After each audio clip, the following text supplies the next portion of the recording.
Tim Saunders with Steve Coates at Nationwide Arena in Columbus, where the Flyers take on the Columbus Blue Jackets tonight.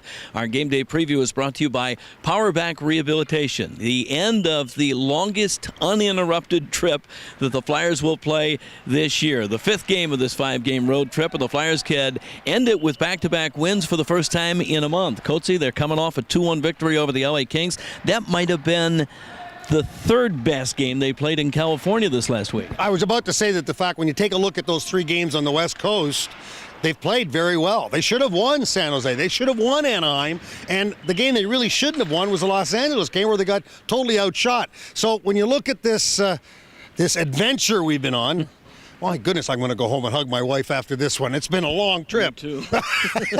But when you take a look at this group coming off of that trip, this is a very together group right now. I think that the road has been a good thing for them, and it's going to be a real test tonight against the Columbus Blue Jackets. Well, that victory over the LA Kings the other night, they got another goal from Wayne Simmons. He's now got 3 goals in his last 2 games, and it looks like Simmer's starting to come on. Well, he's skating again. I think that he's with a good group as far as Shen and Lawton in the middle, and I still think, and I've said this on numerous occasions, that this line's going to start cashing in. I think that they got all the personalities you need to be a good line. I think Lawton's learning the game in obviously a rush situation, and Simmons is going to benefit from it. R.J. Umberger has found a home on the third checking line with Sean Couturier and Matt Reed, and he's going to be part of the story tonight because kind of an emotional return back to Columbus.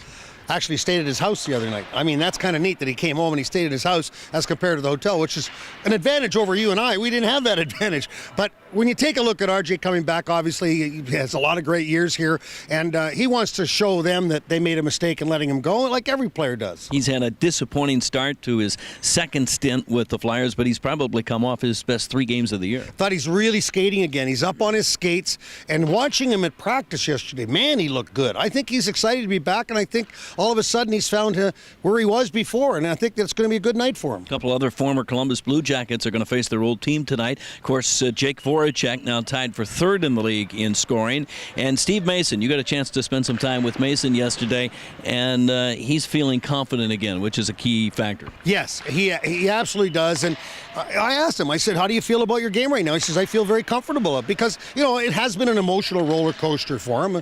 At times the team hasn't played very well in front of him, but now the team played good on the road, and I think that he's going to start coming around and get a little bit more confident. Mason probably helped steal a couple of points for the Flyers on Saturday against the LA Kings. They come up against the Columbus team, Coatsy, that's won 3 games in a row, and they're playing some of their best hockey of the season right now. Do you think it's ironic that all of a sudden they're playing very, very well with Sergei Bobrovsky playing now back to where he was coming off that injury? Obviously, it takes time to get back into that hockey shape, getting it back into that rhythm, and all of a sudden the Columbus Blue Jackets are what they were expected to be. And we saw them earlier where this is a good hockey team. They work very, very hard. They got one of the better young players in Johansson in the National Hockey League, and Nick Foligno's not bad either. So when you take a look at all the different elements of this hockey club and they're all coming together, actually the Flyers are catching them at a tough time. The best story, or the biggest storyline for the Columbus Blue Jackets tonight, is going to be the return of Brandon Dubinsky. He's missed the first 26 games after undergoing abdominal surgery in October, and he's going to be a key guy to get back in their lineup. He's always played well against the Philadelphia Flyers. I mean, he is a pain in the butt. And to have him back is going to make, obviously, everybody else in that locker room better. They know that. That's what happens in this game. Everybody looks around and says, how good are we? We know how good we're going. Now you get a guy like Dubinsky back in. They're back. Matchup in goal, Bobrovsky again for the Columbus Blue Jackets. He was just named the 2nd star in the NHL for the past week. Against Steve Mason, he'll make his first appearance this season against his former club. Game time tonight is at 7 o'clock. It'll be on Comcast Sportsnet, or join us on the radio. Tim Saunders with Steve Coates on 97.5 The Fanatic. Our game day preview brought to you by Powerback Rehabilitation. For more information, visit powerbackrehabilitation.com.